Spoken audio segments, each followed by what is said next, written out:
नमाम्यहं श्रीगुरो श्रीयुतपदकमलं श्रीगुरून् वैष्णवांश्च श्रीरूपं सागरजातं सहगण रघुनाथान्वितं तं सजीवं साद्वैतं सावधूतं परिजनसहितं कृष्ण चैतन्यदेवं श्री राधा कृष्ण पादान सहगण ललिता श्री विशाखान्वितांश्च गुरुवे गौरचंद्राय राधिकाय तदालय कृष्णाय कृष्ण भक्ताय तद्भक्ताय नमो नमः। नमो विष्णुपादाय कृष्ण प्रेष्ठाय भूतले श्री श्रीमद् भक्ति वेदांत श्री श्रीधर गोस्वामी नामिने। नमो ओम गुरुदेवाय धीमते सौम्य मूर्तये श्री श्रीमद् भक्ति सिरूप सिद्धांति प्रभवे श्री महात्मने। नमो विष्णुपादाय श्री राधिकाय प्रियात्मने श्री श्रीमद् भक्ति वेदांत श्री नारायण गोस्वामी नामिने। वाञ्छा कल्पतरुभ्यश्च कृपा सिन्धुभ्येव च पतितानां पावनेभ्यो वैष्णवेभ्यो नमो नमः। पंचतत्त्वात्मकं कृष्णं भक्तरूपं स्वरूपकं भक्तावतारं भक्ताख्यं नमामि भक्तशक्तिकं। श्री कृष्ण चैतन्य प्रभु नित्यानंद श्री अद्वैत गदाधर श्रीवासादि गौर भक्त वृंदा। हरे कृष्णा कृष्ण कृष्ण हरे हरे हरे राम राम राम हरे हरे। सुप्रथम मेरे गुरुदेव परम आराध्यतम श्री श्रीमद् भक्ति वेदांत श्री श्रीधर गोस्वामी महाराज जी के श्री अभय चरण सरोज में अनंत कोटि दंडवत प्रणाम ज्ञापित करती हूँ।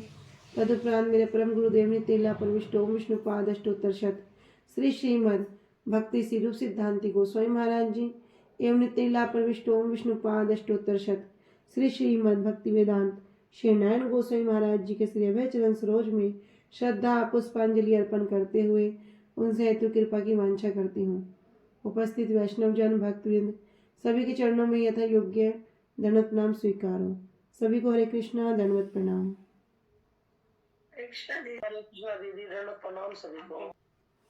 श्री गुरुदेव की हेतु कृपा से हम जो ग्रंथ कर रहे हैं उसका नाम है श्री श्री चैतन्य चैतामृत, जिसमें हम श्रवण कर रहे हैं मध्य लीला त्रयोदश परिच्छेद। प्यार संख्या आ चुके हैं 112 पर और पेज संख्या है 513। तो अब तक हमने श्रवण किया कि जब महाप्रभु नृत्य कर रहे हैं तो नित्यानंद प्रभु ने क्या किया। महाप्रभु बड़ा उद्दंड नृत्य करते हैं, कभी बार बार भाग रहे हैं और कभी उसी आवेश में बार बार भूमि पर गिर जाते हैं। तो नित्यानंद प्रभु भी क्या करते हैं, उनके पीछे पीछे भागते हैं और उनको दोनों हाथ बाएं फैलाकर उनको पकड़ने का प्रयास करते हैं। इस प्रकार की जब महाप्रभु की अवस्था हुई तो वहां पर 3 घेरे बनाए गए। जो पहला नित्यानंद प्रभु ने बनाया, दूसरा आवरण बनाया काशीश्वर जी ने और मुकुंद आदि भक्तगणों ने, और तीसरा घेरा बनाया राजा प्रताप जी उनके साथियों ने। इस प्रकार जब वहाँ 3 घेरे बन गए, किस लिए कि लोगों की भीड़ से बचने के लिए, लोक रक्षा के हित से, महाप्रभु की सुरक्षा के लिए 3 घेरे बना दिए। तब राजा प्रताप जी इनके एक सेनापति सैनिक थे हरिचंदन, उनके कंधे पर हाथ रखकर क्या कर रहे थे, महाप्रभु का नृत्य देख रहे थे और बड़े प्रेम में आविष्ट हो रहे थे।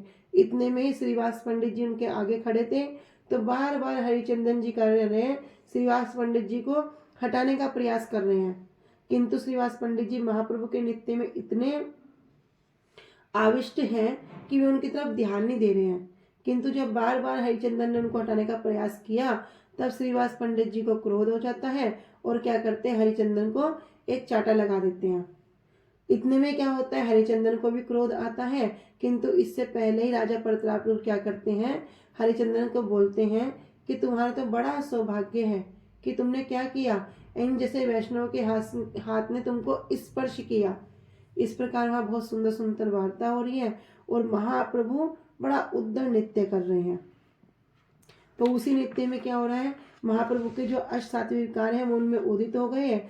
कभी जमीन पर गिरते, कभी बिल्कुल श्वासहीन हो जाते, कभी लकड़ी के भांति हो जाते, ना चल सकते ना हिल सकते, और कभी कभी क्या करते हैं, पूरा का पूरा शरीर पसीनों से भीगा हुआ है, उनके आंखों से नेत्रों से क्या हो रहा है, अश्रुधार बह रही है और जिसमें वो क्या कर रहे हैं, जितने भी सब भक्त लोग हैं सब उसमें भीग रहे हैं। जब महाप्रभु इस प्रकार श्वासहीन हो जाते हैं, अचेतन हो जाते हैं, तब सबके सब भक्त लोग बड़े दुखी होते हैं और इस प्रकार होता है जैसे उनके प्राण ही चले गए हों। तो इस प्रकार हम ये सब श्रवण कर रहे थे।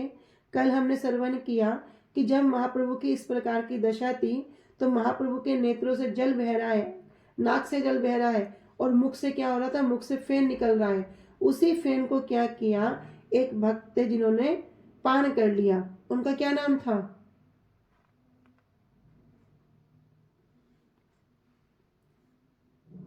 क्या नाम था उनका? हाँ, शुभानंद जी। और ये ब्रजलीला में कौन है? ठीक है। तो यहाँ तक हमने श्रवण किया था कि शुभानंद जी ने क्या किया, महाप्रभु के मुख से जो फेन निकल रही थी उसको पान कर लिया। क्यों? क्योंकि वे तो महाभाग्यवान हैं और कृष्ण प्रेम के रसिक हैं। और यही शुभानंद जी ब्रज में मालती सखी हैं। आगे श्रवण करते हैं। तो अभी किस प्रकार यात्रा का प्रसंग चल रहा है। स्वयं जगन्नाथ जी भी क्या करते हैं, महाप्रभु के नृत्य को देख रहे हैं, उनके प्रेम में विभावित हो रहे हैं। एई मत तांडव नृत्य केल कतशन भाव विशेष प्रभुर प्रवेशिल मन। क्या कह रहे हैं कि एई मत, इस प्रकार से तांडव नृत्य केल कतशन, काफी देर तक क्या हुआ, वहां पर कुछ क्षणों के लिए पूरा तांडव नृत्य हुआ और भाव विशेष प्रभुर प्रवेशिल मन, और महाप्रभु के मन में क्या हो गया, विशेष भाव उदित हो गया। तांडव नृत्य छाड़ी स्वरूपे आज्ञा दिल हृदय जानिया स्वरूपे गाइते लागिल। क्या तांडव नृत्य को छोड़ दिया, अब क्या कर रहे, तांडव नृत्य को छोड़कर स्वरूपे आज्ञा दिल, दामोदर स्वरूप जी को आज्ञा दे रहे हैं। क्या आज्ञा दे रहे हैं कि अब तुम क्या करो, गान करो। करे हृदय जानिए स्वरूप गाइते लागिल, और महाप्रभु के हृदय के भाव को जानकर स्वरूप दामोदर जी क्या किया, गान करने लगे।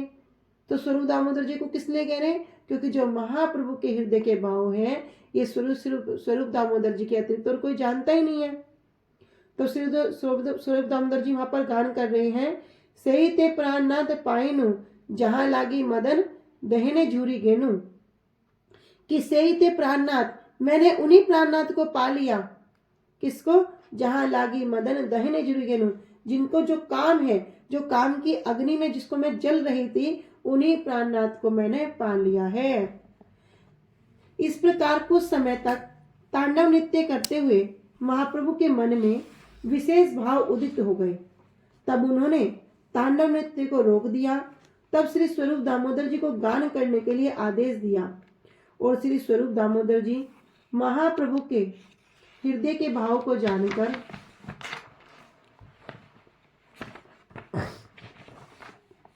गान करने लगे कि मैंने उन्हीं प्राणनाथ को पा लिया है जिनके विरह में मैं काम अग्नि की ज्वाला में जलकर मलान हो रही थी। अमृत प्रभा भाष्य में श्री भक्ति विनोद ठाकुर जी कह रहे हैं, तांडव नृत्य, कह रहे तांडव नृत्य को छोड़कर महाप्रभु के हृदय में क्या भाव हो गए कि कुरुक्षेत्र मिलन में श्री राधा रानी के जो भाव उदित हो गए।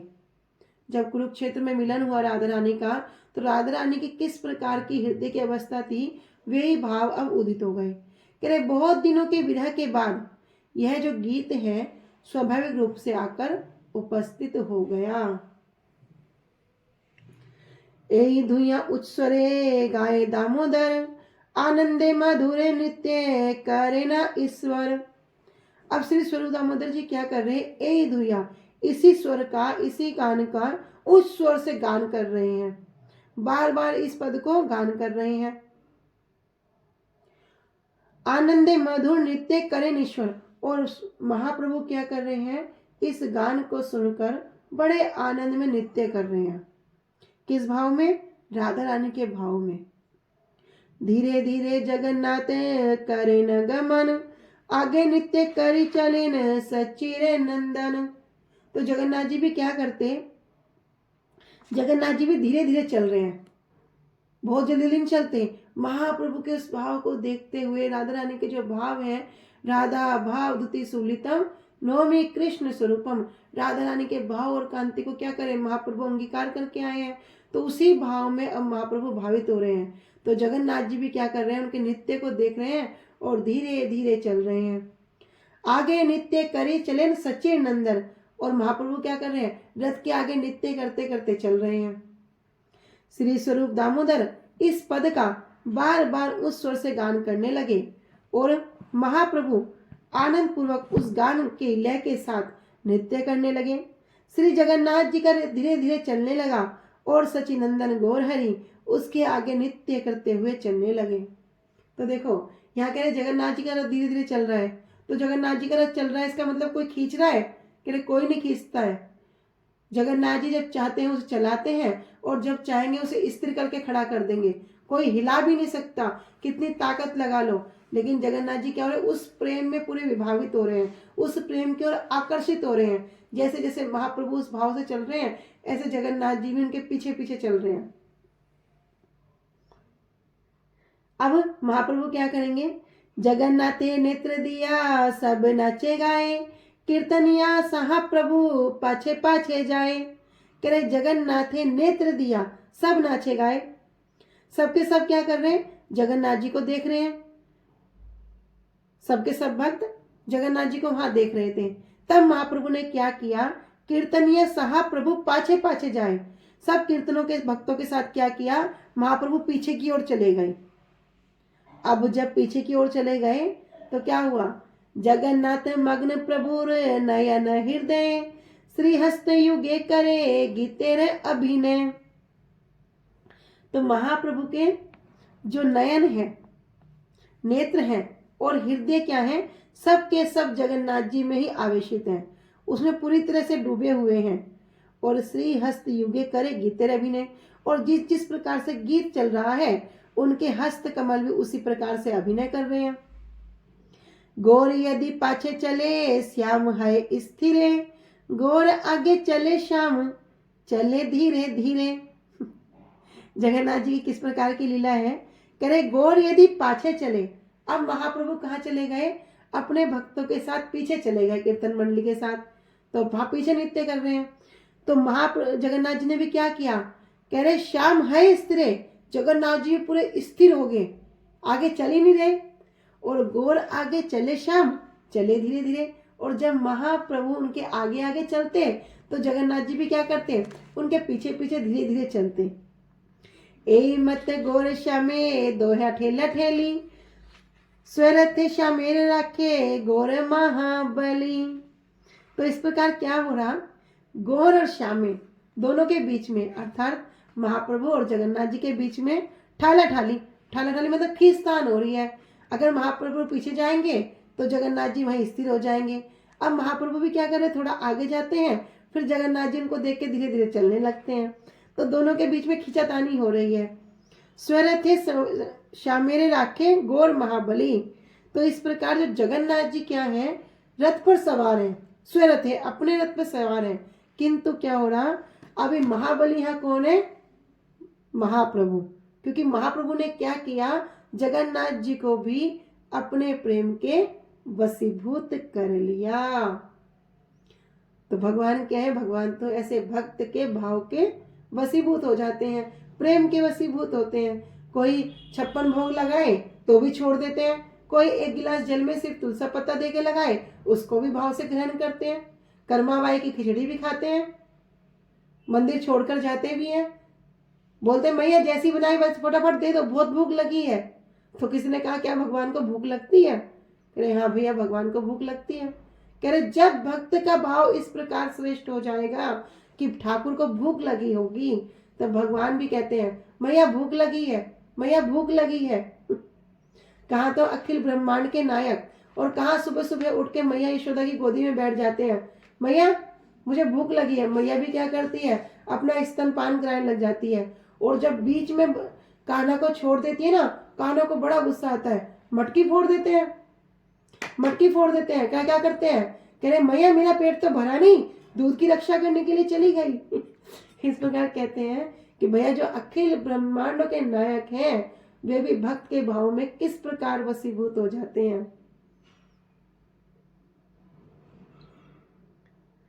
तो यहाँ पर कह रही हैं कि महाप्रभु के नेत्र और हृदय श्री जगन्नाथ जी में डूबे हुए थे और गीत के भाव के अनुरूप ही वे अपने दोनों श्रीहस्त कमलों को चलाते हुए अभिनय करने लगे। जब श्री गौर सुंदर जी रथ के पीछे चलते तब श्याम सुंदर अर्थात श्री जगन्नाथ जी रुक जाते और यदि गौर सुंदर रथ के आगे चलते, महाप्रभु रथ के आगे चलते, तो क्या करते जगन्नाथ जी? उनके नृत्य को देखते हुए धीरे धीरे चलते। इस प्रकार क्या हो रहा है, महाप्रभु और श्री जगन्नाथ जी के बीच में परस्पर खींचातानी हो रही है। तो महाबली श्री गौर सुंदर ने क्या किया, अपने प्रेम के द्वारा स्वरथे रथ पर चढ़े हुए श्री श्याम सुंदर को भी वशीभूत कर रखा था। अमृत प्रभा भाष्य श्री भक्तिविनोद ठाकुर जी कह रहे हैं कि जिस समय श्री गौरचंद्र गीत का अभिनय करते करते रथ के पीछे चले जाते, तब श्री जगन्नाथ जी स्थिर हो जाते। फिर कोई कितना भी प्रयास क्यों ना करे, तब जगन्नाथ जी नहीं चलेंगे। श्री गौर सुंदर जी जब आगे चलते हैं तो जगन्नाथ जी भी क्या करते, पीछे धीरे धीरे चलने लगते। अनुभाष्य क्यों कह रहे, अभी भाव क्या है? तो यहाँ महाप्रभु का भाव है कि बजेंद्र नंदन क्या है, गोकुल वासियों को छोड़कर द्वारका की लीला में मत हो गए। क्या किया, ब्रज छोड़कर आ गए, द्वारका में आ गए। अब द्वारका में आने पर क्या हो गया, द्वारका में अनेक अनेक प्रकार के राजवेश, हाथी घोड़े, हर प्रकार से क्या होता, ठाकुर की सेवा होती। तो सब गोकुल वासियां क्या सोच रही हैं कि द्वारका में क्या हो गया, अनेक अनेक लीलाओं में मत हो गए थे, किंतु बाद में कुरुक्षेत्र मिलन में उनका संग प्राप्त किया। तो यहाँ पर बजेंद्र नंदन रूप श्री जगन्नाथ देव को राधा भाव में विभावित श्री गौर सुंदर ऐश्वर्य लीला क्षेत्र श्री क्षेत्र नीलाचल से माधुर्य भूमि क्या, वृंदावन कह रहे लीला भूमि गुंडीचा मंदिर की ओर आकर्षण करके ले जा रहे थे।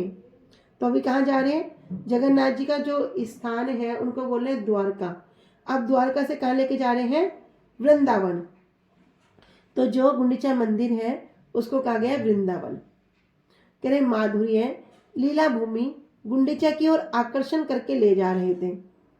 तो श्री राधा और गोपियों के भाव में विभावित श्री गौर हरि का रथ के पीछे जाने का उद्देश्य क्या था?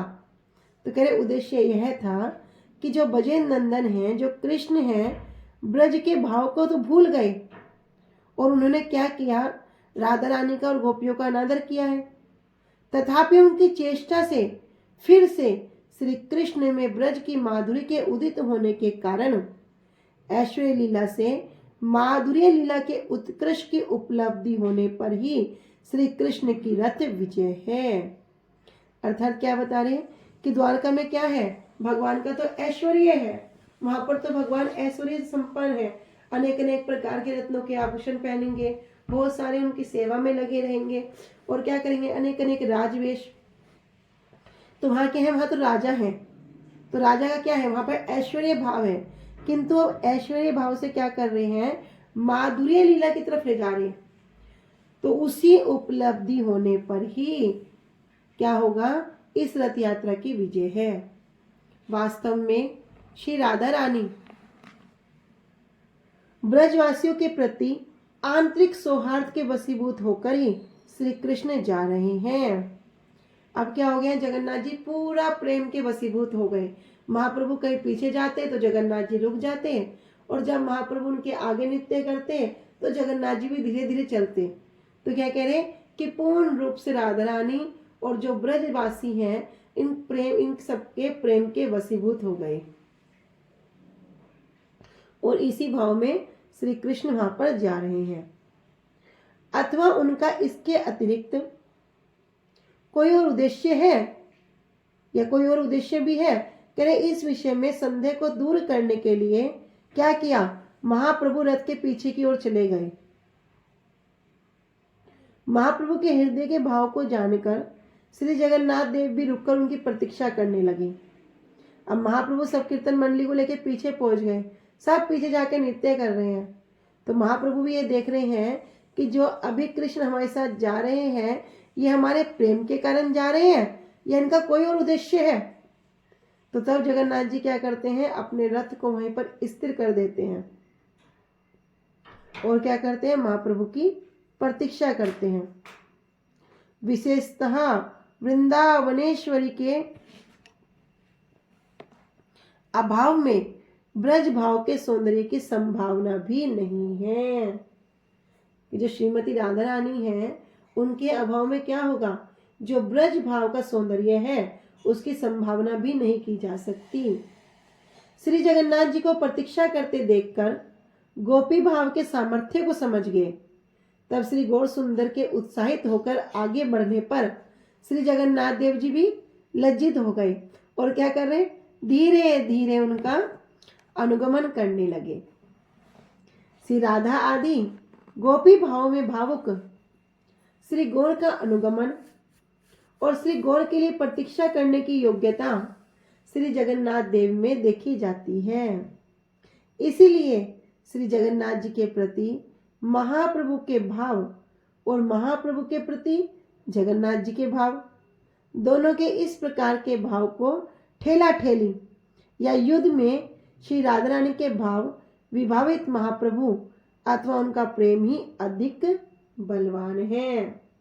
राधा कृष्ण विकृति अलादनी शक्ति अस्माद एकात्म मानव भुवि पुरा देह भेदम गतो। तो क्या कह रहे हैं, दो होते हुए भी एक हैं और अभी क्या करें, जब महाप्रभु के रूप में फिर एक हो गए। तो कह रहे राधा रानी क्या है, अलादनी शक्ति,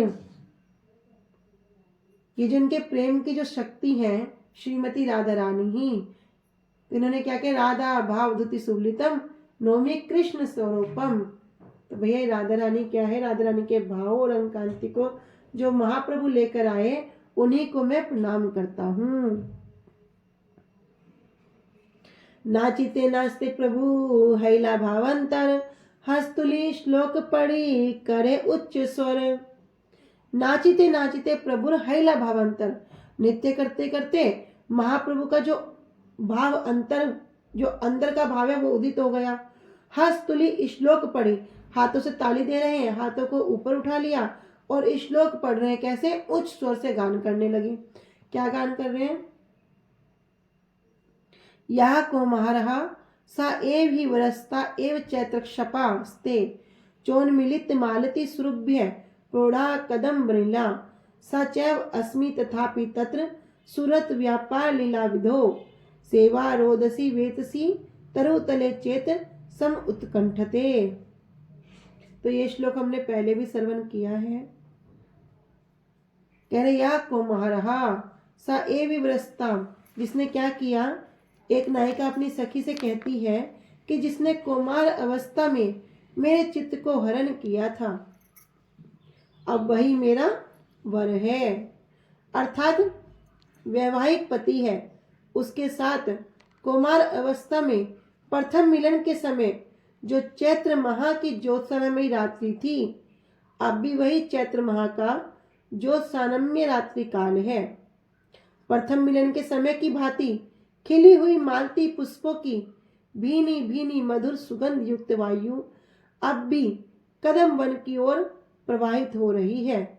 मैं भी वही हूँ, फिर भी उसी रेवा नदी के किनारे निर्जन सुशीतल प्रदेश में बैत के वृक्ष के नीचे प्रथम मिलन के समय वाली सूरत व्यापार लीला अर्थात प्रेम में विहार के लिए मेरा मन उत्कंठित हो रहा है। तो यहाँ पर एक नायिका अपनी सखी से कहती है इस प्रकार के भाव से कि जिसने क्या किया, कुमार अवस्था में ही मेरे चित्त को हरण कर लिया, अब वही मेरा पति है। प्रथम मिलन के समय, उस समय क्या था, रात्रि थी, और इस समय भी क्या है, इस समय भी रात्रि काल है। उस समय क्या हो रहा था कि जो मालती पुष्प हैं उनकी सुगंध वायु कदम वन की ओर प्रवाहित हो रही थी। तो यहाँ पे कहीं मैं भी वही हूँ, और फिर भी क्या करना है, उसी रेवा नदी के किनारे अर्थात जहाँ पर उस प्रेम का पूर्ण आनंद आता है, वहीं पर मिलन की उपेक्षा है, आकांक्षा है कि उसके लिए ही मेरा मन क्या हो रहा है, बड़ा उत्कंठित हो रहा है। ये श्लोक महाप्रभु पढ़े बार बार, स्वरूप बिना अर्थ कह न जाने इहार। ये श्लोक, इस श्लोक को महाप्रभु पढ़े बार बार, महाप्रभु बार बार उसका गान करते, बार बार उसको पढ़ते, और स्वरूप बिना अर्थ कहे ना जाने इहार। श्री स्वरूप दामोदर के बिना इस श्लोक के अर्थ को कह ना जाने यार कोई भी नहीं जानता था। तो महाप्रभु बार बार इस श्लोक को पढ़ रहे थे, परंतु श्री स्वरूप दामोदर जी के अतिरिक्त कोई भी इसके अर्थ को नहीं जानता था। ए श्लोकार्थ पूर्व करिया छे व्याख्यान, श्लोक के भावार्थ करी संक्षेपे आख्यान। तो श्री कृष्णदास कविराज गोस्वामी जी कह रहे हैं, ए श्लोक अर्थ, इस श्लोक का अर्थ पूर्व करिया छे व्याख्यान, मैंने पहले इसको अच्छे से व्याख्यान कर दिया है, और श्लोक के भावार्थ करी संक्षेप में आख्यान। अब क्या कर रहा हूँ, संक्षेप में इस श्लोक को यहाँ पर व्यक्त कर रहा हूँ। तो ग्रंथकार कह रहे हैं, इस श्लोक के अर्थ की मैंने पहले ही व्याख्या की थी, अब संक्षेप में ही इस श्लोक के भाव को व्यक्त कर रहा हूँ। तो प्रथम अध्याय में हमने इस श्लोक को श्रवण किया था, देखना है तो 58 और 59 देख सकते हैं। पूर्वीय छे कुरुक्षेत्रे सब गोपीगण, कृष्णेरे दर्शन पाया आनंदित मन। कहते पूर्वीय छे कुरुक्षेत्र सब गोपीगण, पूर्व में कुरुक्षेत्र में जब सब गोपीगण, जब सब वहां पर राधा रानी सभी गोपियां आई, कृष्णेर दर्शन पाया आनंदित मन, कृष्ण के दर्शन को पाकर उनका मन बड़ा आनंदित हो रहा है। करे जगन्नाथ देखी प्रभु से भावे उठिल, से ही भाव अविष्ट हैया दुया गावे आइल। करे जगन्नाथ देखी प्रभु से भाव उठिल, और जगन्नाथ जी के दर्शन देख कर महाप्रभु को क्या हो रहा है, अब वही भाव उठ रहा है, और से ही भाविष्ट, उसी भाव में आविष्ट होकर महाप्रभु क्या कर रहे हैं, जो स्वरूप दामोदर से उस पद का बार बार उस स्वर से गान करा रहे हैं। कह रहे पहले जैसे कुरुक्षेत्र में सभी गोपियों ने श्री कृष्ण का दर्शन पाकर आनंदित हो गई थी, श्री जगन्नाथ जी को देखकर महाप्रभु में भी वही भाव उदित हुआ। उस भाव में आविष्ट होकर महाप्रभु ने श्री स्वरूप दामोदर जी से उस पद का बार बार गान करवाया था। अब से राधा कृष्ण करे निवेदन, से ही तुम्ही से ही अमी से ही नव संगम। करे अवशेष से राधा कृष्ण करे निवेदन, अवशेष में अर्थात अंत में श्रीमती राधा रानी क्या करती हैं, श्री कृष्ण को निवेदन करती हैं। क्या कह रही है, से ही तुम्ही, आप भी वही हैं, से ही आमी, मैं भी वही हूँ, और से ही नव संगम, किंतु जो है हमारा मिलन है ये कैसा है, हर समय नव नव नवायमान ही लगता है। तथापि अमार मन हरे वृंदावन, वृंदावन उदय कराओ अपन चरण। तब भी श्रीमती राधा रानी कहती है कि देखो मैं भी वही हूँ और आप भी वही हो, और हमारा जब भी मिलन होगा कैसा है, नव रमायमान है। तब भी अमार मन हरे वृंदावन, मेरा मन कहाँ है, मेरा मन तो क्या करता है, वृंदावन में ही है। वृंदावन उदय कराओ अपन चरण, आपके चरणों में क्या प्रार्थना करती हूँ कि वृंदावन को मेरे हृदय में उदित कराओ। इहा लोकारण्य हाथी घोड़ा रथ ध्वनि, ताहा पुष्परान्य भंग पिकनाद सुनी। इहा लोकरण्य हाथी घोड़ा रथ ध्वनि तो यहाँ पर क्या है, यहाँ पर तो लोकरण्य लोगों की भीड़ है, हाथी है, घोड़े हैं और रथ ध्वनि, इन सब का शोर है, रथों का बड़ा शोर है। और तहा पुष्परान्य, किंतु वृंदावन में क्या है, पुष्परान्य है, वहां पर तो पुष्पों के वन है। भंग पिक्र और भरमन कोयल नाद सुनी, उनकी क्या करते हैं, मधुर मधुर ध्वनि सुनने को मिलती है।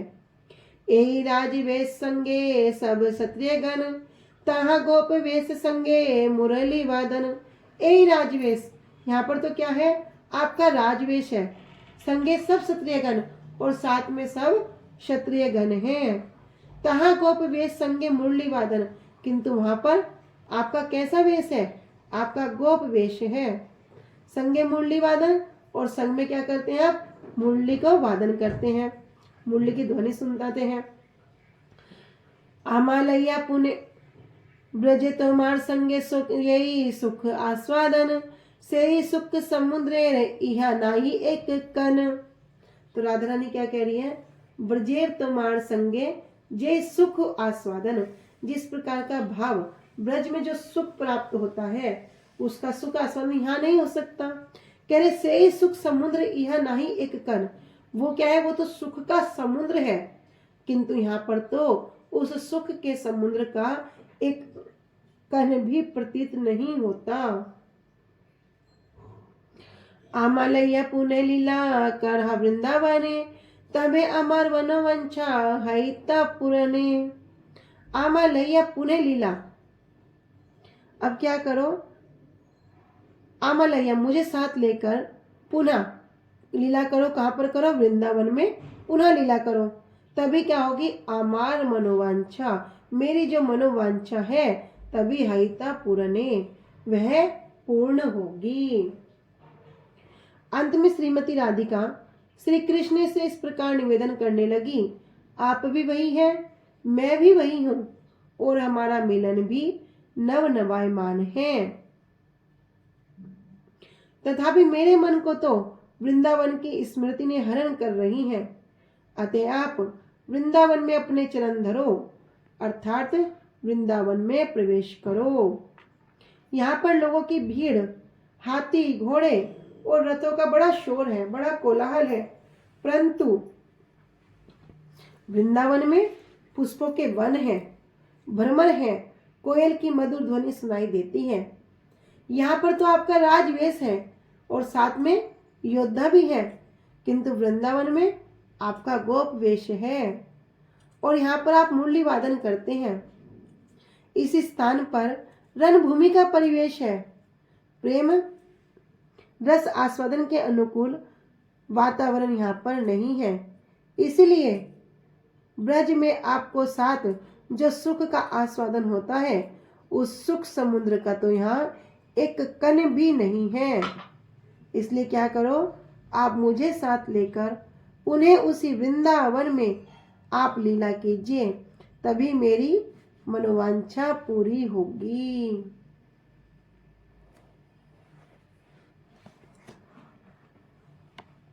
तो किस प्रकार यहाँ पर श्रीमती राधा रानी बता रही है कि जो द्वारका है, अभी द्वारका से महाप्रभु को वृंदावन ला रहे हैं, अर्थात उनके निवास स्थान से गुंडीचा मंदिर ला रहे हैं। तो राधा रानी के हृदय के क्या भाव हो रहे हैं कि जो वृंदावन में जो आपका परिवेश है वो कैसा है, उसकी तो यहाँ पर उस प्रेम की तो एक बिंदु भी नहीं है। यद्यपि वृंदावन में क्या है, उसका अथाह समुद्र है, किंतु यहाँ द्वारका में उस प्रेम की रस का एक बूंद भी मुझे प्रतीत नहीं होता। भागवत आछे जछे राधिका वचन, पूर्वतः सूत्र मध्य करियाछि वर्णन। तो यहाँ पर श्री ग्रंथकार कह रहे हैं, श्री कृष्णदास कविराज गोस्वामी जी कह रहे हैं कि भागवत में जैसे श्रीमती राधा रानी के वचन वर्णन है, पूर्वतः सूत्र मध्य करियाछि वर्णन, उन्हीं वचनों को क्या किया, मैंने पहले ही श्री चैतन्य लीला के सूत्र रूप में वर्णन कर दिया। कहाँ पर वर्णन कर दिया, प्रथम अध्याय में। से ही भाव वैसे प्रभु पढ़े अरि श्लोक, से ही सभी श्लोक के अर्थ नाही बूझे लोग। अभी महाप्रभु का भाव क्या है, कह रहे भाव में अनेक अनेक श्लोकों को पढ़ रहे हैं, अनेक अनेक श्लोकों को गान कर रहे हैं, किंतु से ही सब श्लोक के अर्थ नहीं बूझे लोग। लेकिन उन सब श्लोकों के अर्थ को जो और लोग हैं उनको नहीं बूझ सकते, जान सकते, समझ सकते। स्वरूप गोसाई जाने ना कहे अर्थ तार, से रूप गोसाई केल से अर्थ प्रचार। यद्यपि स्वरूप गोस्वामी जी क्या करते थे, जानते थे महाप्रभु जो श्लोक कर रहे हैं, श्लोक का जो पाठ कर रहे हैं, पढ़ रहे हैं, यद्यपि स्वरूप दामोदर जी क्या कर रहे थे, उन श्लोकों के अर्थ को जानते थे, किंतु न कहे अर्थतार, किंतु उनके अर्थों को किसी को नहीं बताया। किंतु श्री रूप गोस्वामी जी ने क्या किया, कैल से अर्थ प्रचार, उन अर्थ को समझ तो लिया और उसको क्या कर दिया, उसको प्रचार कर दिया। लेकिन स्वरूप दामोदर जी क्या कर रहे हैं, उसको गुप्त रख रहे हैं। श्रीमती राधिका के भाव आवेश में महाप्रभु ने और कई श्लोक पढ़े। इन सब श्लोकों के अर्थ को साधारण लोग नहीं समझ सकते। यद्यपि श्री स्वरूप दामोदर जी उन श्लोकों के अर्थ को जानते थे, तब भी उन्होंने किसी को उन्हें प्रकाशित नहीं किया। और श्री रूप गोस्वामी जी को क्या किया, उनके अर्थ को प्रचार कर दिया। तो हमने प्रथम अध्याय में श्रवण किया था कि किस प्रकार श्री रूप गोस्वामी जी ने महाप्रभु के उच्चारित श्लोक को सुनकर क्या किया, तालपत्र पर एक श्लोक लिखा और क्या किया, अपने घर में अपनी जो उनकी झोपड़ी है उसमें फूस की छत पे लगा दिया। इधर महाप्रभु क्या करते, उनका नित्य का नियम था, जब समुद्र स्नान के लिए जाते तो क्या करते, वहां पर रूप गोस्वामी जी, सनातन गोस्वामी जी और श्री हरिदास ठाकुर जी के पास जाकर उनसे मिलते। जो भी वहां पर उपस्थित होता उनसे मिलकर आ जाते। तो इसी प्रकार रूप गोस्वामी जी के वहां पर गए तो रूप गोस्वामी जी उस समय समुद्र स्नान के लिए गए हुए थे। तब महाप्रभु ने देखा कि यहाँ पर कुछ रखा है, तो ताल पत्र पर कुछ लिखा हुआ था। जैसे ही महाप्रभु ने उसको पढ़ा तो महाप्रभु समझ गए कि जो रूप है ये मेरे हृदय के भाव को जान गया। इसलिए श्री रूप गोस्वामी जी के विषय में कहा गया है, श्री चैतन्य मनोभीष्टम स्थापितम येन भूतले स्वयं रूपे कदा मह्यम ददाति स्वपदांतिकम, कि जिन्होंने क्या किया, महाप्रभु के मनोभीष्ट को जानकर स्थापितम येन भूतले, इस भूतल पर क्या करा, उसको स्थापित कर दिया वे श्री रूप गोस्वामी पाद जी, कब मुझे अपने चरणों में स्थान देंगे। तब क्या हुआ, अब महाप्रभु ने उस श्लोक को देख लिया और कहां पर आ गए, स्वरूप दामोदर जी के पास। कह रहे स्वरूप, ये जो रूप है ये मेरे श्लोक के अर्थ को कैसे जान गया। तब स्वरूप दामोदर जी कहते हैं कि देखो भैया, आपकी कृपा से कोई आपको जान सकता है, इसका अर्थ तो ये हुआ कि रूप के ऊपर आपके विशेष कृपा है। इधर जब रूप गोस्वामी जी भी आए तो महाप्रभु को दंडवत प्रणाम करने लगे। महाप्रभु उनको प्रेम में उठा के एक चाटा लगाते हैं और क्या करते हैं, उनको आलिंगन कर लेते हैं, यहाँ तक कि उनको अपनी गोद में बिठाते हैं और क्या करते हैं, रूप को श्री स्वरूप दामोदर जी के हाथों में सौंप देते हैं।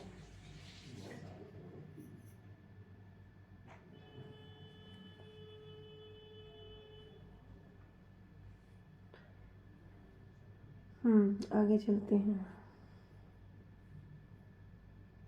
तो रूप गोस्वामी ने क्या किया, उनके अर्थ का प्रचार किया। स्वरूप संगे जारे अर्थ करे आस्वादन, नित्य मध्य से श्लोक करे न पठन। स्वरूप दामोदर जी क्या करते हैं, संगे यार अर्थ करे आस्वादन, श्लोक के भाव का आस्वादन करते और नित्य मध्य से श्लोक करे न पठन, और नित्य के मध्य में इस श्लोक का पाठ करते। तो महाप्रभु श्री स्वरूप दामोदर जी के साथ जिन श्लोक के भाव का आस्वादन करते थे उन्हीं श्लोक का नित्य करते हुए पाठ करते।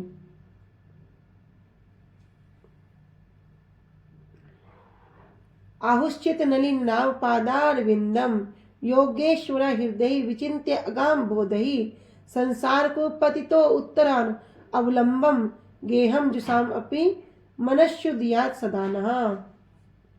कह रहे इसका अर्थ क्या है कि गोपियां कह रही हैं, हे प्रभु, आहुश्चित नलिना पादार विंदम, आपकी नाभि कैसी है, नलिन नाभ कमल पुष्प के समान है। संसार को पतितो उत्तर अवलंबम, और क्या क्या, संसार कूप में, संसार क्या है, अंधकूप, इस अंधकूप में पतित जीवों के लिए आपके चरण कमल क्या है, पादारविंदम, एकमात्र आश्रय है। योगेश्वर हृदय विचिन्त्य अगाम बोधे, बड़े बड़े जो ज्ञानी हैं, जो बड़े बड़े योगी भी हैं, क्या करते हैं, आपके चरण कमलों की आराधना करते हैं और ध्यान में क्या करते हैं, आपके ही दर्शन की इच्छा रखते हैं, परंतु आपके दर्शन कभी पाएंगे, कभी नहीं पाते हैं। गेहम जुसा में भी मनुष्य दिया सदाना, किंतु हम जो गेहम, जो इस ग्रह श्रृंखला में आबद्ध हैं, गिरी हुई हैं, आपसे प्रार्थना करती हैं कि आप ये अपने चरण कमल हमारे हृदय में भी उदित करा दो, उदित हो जाएं।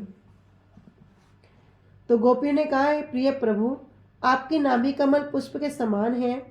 संसार कूप में पतित जीव के लिए आपके चरण कमल ही एकमात्र आश्रय हैं। क्या अवलंबन करना पड़ेगा? आपके चरणों को ही अवलंबन करना पड़ेगा। बड़े बड़े ज्ञानी और योगी भी आपके चरण कमलों की आराधना करते हैं। वे ध्यान में उनके दर्शन की अभिलाषा रखते हैं, परंतु यदा कदा ही उनके दर्शन कर पाते हैं। यद्यपि हम ग्रह श्रृंखला में आबद्ध साधारण जीव हैं, किंतु आपसे प्रार्थना करती हैं कि आपके जो चरण कमल है हमारे हृदय में भी उदित हों।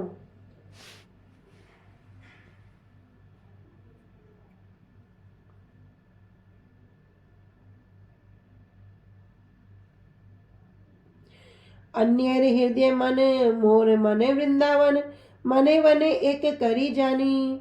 ताहा तुम्हार पद द्वयम करहा यदि उदय, तबे तुम्हार पूर्ण कृपा मानी। कह रहे अन्य हृदय मन, तो सबके मन कैसे हैं? संसार के लोगों का मन कैसा है? उनका मन ही हृदय है। मोर मन वृंदावन, किंतु जो मेरा मन है, मेरा मन और वृंदावन तो एक ही है। मने वने करी एक जानी, क्योंकि मेरा मन क्या है? वृंदावन से अलग ही नहीं है। ताहा तुम्हार पद्वयम, तभी आप क्या करो, उस वृंदावन रूपी मन में अपने जो पद्वयम है, जो युगल चरण है, करहा यदि उदय, यदि आप उनको उदय करा दो, तब तुम्हार पूर्ण कृपा मानी, तभी मैं आपकी पूर्ण कृपा को मानूंगा। तो श्रीमती राधा रानी के भाव में विभावित होकर महाप्रभु जगन्नाथ जी से कह रहे हैं कि संसार के लोगों का तो मन ही हृदय है, परंतु मेरा मन और वृंदावन एक है। क्यों? क्योंकि मेरा मन वृंदावन से कभी अलग ही नहीं होता। मेरा मन वृंदावन है, जहां आप परम सुख का अनुभव करते हो। वृंदावन का आनंद लेने के लिए क्या करो, आप अपने चरण कमलों को मेरे मन रूपी वृंदावन में रख दो, तो मैं इसे आपकी पूर्ण कृपा मानूंगी। अमृत प्रभाष्य में श्री भक्ति विनोद ठाकुर जी कह रहे हैं कि अन्य लोगों का मन ही हृदय है, किंतु मेरा मन वृंदावन से अलग नहीं है। मैं मन और वृंदावन को एक ही जानती हूँ।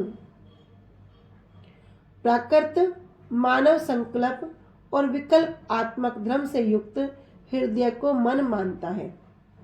प्राकृत अर्थात जड़, जो जड़ संकल्प होता है, और विकल्पात्मक, जिसका विकल्प कर सकते हैं। इस प्रकार का धर्म कभी किया और कभी अपने अनुसार उसको